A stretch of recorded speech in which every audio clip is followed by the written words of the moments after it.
विराट जी, आपका तो नाम भी विराट और काम भी विराट। नमस्कार आप सर। दुबई में से आज समय निकाला और वहाँ तो ये खेल आपका बड़ा तनावपूर्ण रहता है।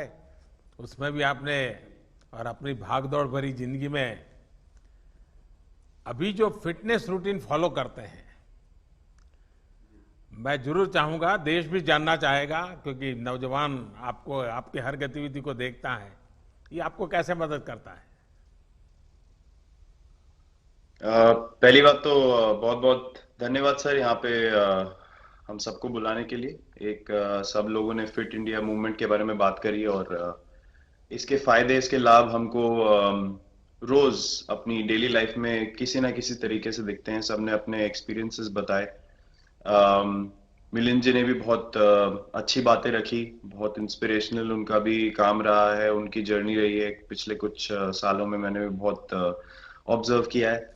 और मेरे खुद के एक्सपीरियंस में सर एक ट्रांजिशन एक्सपीरियंस करने को मिला मुझे कि जिस जिस पीढ़ी में हम खेलना शुरू हुए और जो उस समय खेल की हमारी डिमांड्स थी, वो बहुत तेजी से बदली एक समय के बाद।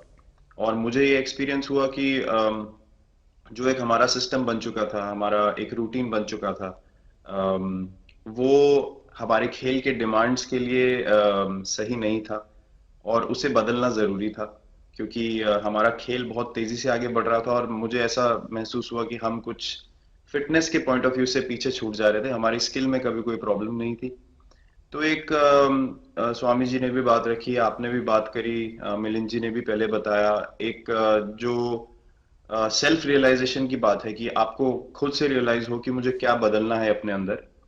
तो मुझे वो एक समय पे खुद भी एक्सपीरियंस हुआ कि नहीं, फिटनेस जो है वो प्रायोरिटी होनी चाहिए। और अगर मैं आपको ऑनेस्टली बताऊं तो पहले खेल को अच्छा करने के लिए फिटनेस मैंने शुरू करी, लेकिन आज अगर प्रैक्टिस मिस भी हो जाए तो मुझे इतना खराब नहीं लगता। लेकिन अगर फिटनेस सेशन मेरा मिस हो जाए या एक्टिविटी मिस हो जाए तो मुझे ज्यादा खराब लगता है।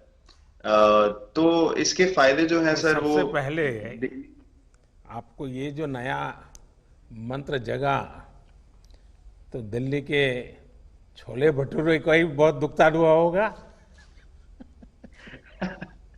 बहुत ज्यादा सर। मतलब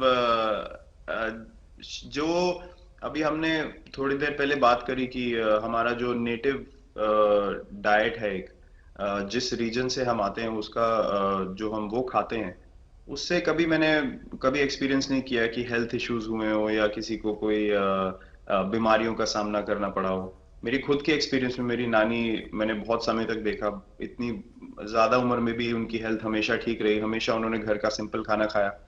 तो मैं जब पला बड़ा तो शहरी खाना, मतलब बहुत ज्यादा बाहर का खाना होता था। खेलने कूदने जाते थे तो आते जाते बहुत सारी चीजें ऐसी खा ली कि जो हेल्थ पॉइंट ऑफ व्यू से अच्छी नहीं है। तो डाइट का भी एक बहुत बड़ा कंट्रीब्यूशन था, जो डिसिप्लिन नहीं था। तो वो फिटनेस, फिजिकल फिटनेस और डाइट दोनों चेंज करना पड़ा सर। उसकी वजह से ही चेंजेस आने शुरू हुए। और मैं इस चीज से इसलिए रिलेट कर पाता हूँ क्योंकि जैसे हमारे खेल में चेंजेस आए, आज की लाइफ की भी डिमांड्स बहुत ज्यादा हो गई हैं, बहुत हेक्टिक हो गई है लाइफ। तो अगर हम अपनी फिटनेस को उस पेस के साथ नहीं रखेंगे, सिंक में नहीं रखेंगे, तो हम पीछे छूटते चले जाएंगे। तो अगर हम लोग अपनी फिटनेस को नहीं इंप्रूव करते तो हमारे खेल में भी आज हम बहुत पीछे छूटते चले जाते हैं। क्योंकि आप सिर्फ अपनी स्किल पे डिपेंड नहीं कर सकते। आपका जो मेंटल स्ट्रेंथ है, वो आपका शरीर कितना तंदुरुस्त है और आपका दिमाग कितना तंदुरुस्त है, उस दोनों का एक कॉम्बिनेशन साथ में चलता है। तो अगर मेरा शरीर सपोर्ट नहीं कर रहा है जो मेरा दिमाग सोच रहा है, तो मैं जो करना चाहता हूँ मैं नहीं कर पाऊंगा। तो मुझे आपके ये छोटे सामने छोटे कैलोरी चेंजेस कम सब। करने का भी तो चैलेंज रहता होगा और इतना बड़ा काम करने का भी चैलेंज रहता होगा। उसको कैसे हैंडल करते हैं। सर मैंने अभी जो अपने अनुभव में मैंने ये चीज एक्सपीरियंस करी है वो ये है कि खाने के बीच में समय देना बहुत जरूरी है। हम लोग बहुत बार खाते हैं और फिर बड़ी मील के बाद वो छोटा छोटा खाते चले जाते हैं पूरा दिन। तो वो जो हमारा सिस्टम है, उसको कहीं प्रोसेस करने का मौका ही नहीं मिलता खाने को, और रात तक हम खाते चले जाते हैं। तो मैं जब छोटा भी था तो 11:30 12 बजे डिनर हो रहा है, उसके बाद मीठा खा के एकदम सो गए। कुछ एक्टिविटी नहीं, कुछ उसके बाद वॉक नहीं। तो आई थिंक ये छोटी छोटी चीजें जो है जो बहुत मैटर करती हैं कि आप अपने अंदर के सिस्टम को भी कितना समय दे रहे हैं उस खाने को प्रोसेस करने के लिए जो आप खा रहे हैं। तो उसके लिए अवेयरनेस बहुत जरूरी है कि आप किस वजह से कर रहे हैं। आप अपने आप को ओवरऑल फिट रखने के लिए कर रहे हैं या फिर सिर्फ वेट लॉस के लिए कर रहे हैं, जैसे अभी रुजुता जी ने बोला। तो प्रायोरिटी बहुत जरूरी है अपने दिमाग में कि आप आपकी इंटेंशन ठीक होनी चाहिए, फिर अकॉर्डिंगली आपके रिजल्ट्स भी वैसे ही आएंगे बाहर।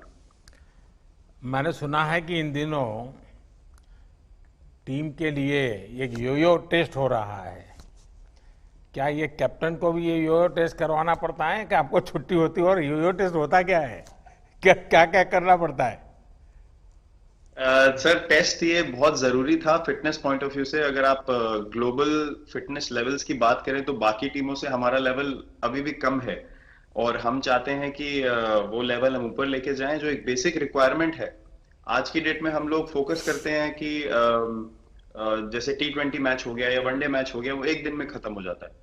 लेकिन अगर हम टेस्ट मैच की बात करें जो 5 दिन आपको खेलना है, हर शाम को आपको वापस जाना है, अगले दिन फ्रेश आना है, तो उस पॉइंट ऑफ व्यू से ये फिटनेस जो स्टैंडर्ड था वो बहुत जरूरी था। और मैं सबसे पहले मैं ही जाके भागता हूँ, और ये कंडीशन है कि अगर मैं भी फेल हो जाऊंगा तो सिलेक्शन के लिए मैं भी अवेलेबल नहीं हूँ।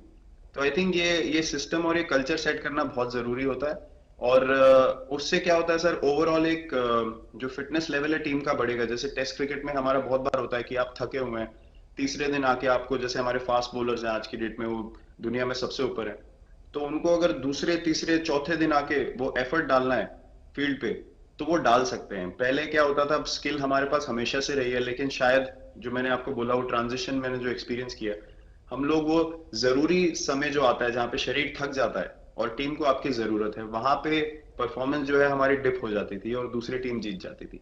आज की डेट में हमारी फिटनेस की वजह से हम वो जरूरी समय में उस चीज को कैपिटलाइज कर पा रहे हैं और हमारे रिजल्ट्स उसी तरीके से आ रहे हैं। तो एक एक sir benchmark I think elite sports में होना जरूरी है, उससे एक फिटनेस विराट कल्चर जी, बना। मैं देख रहा हूं कि आपका टाइम मैनेजमेंट तो है ही है, लेकिन फिर भी आपकी एक्टिविटी इतनी नजर आती है ना, मैं भी कभी कभी फॉलो करता हूं।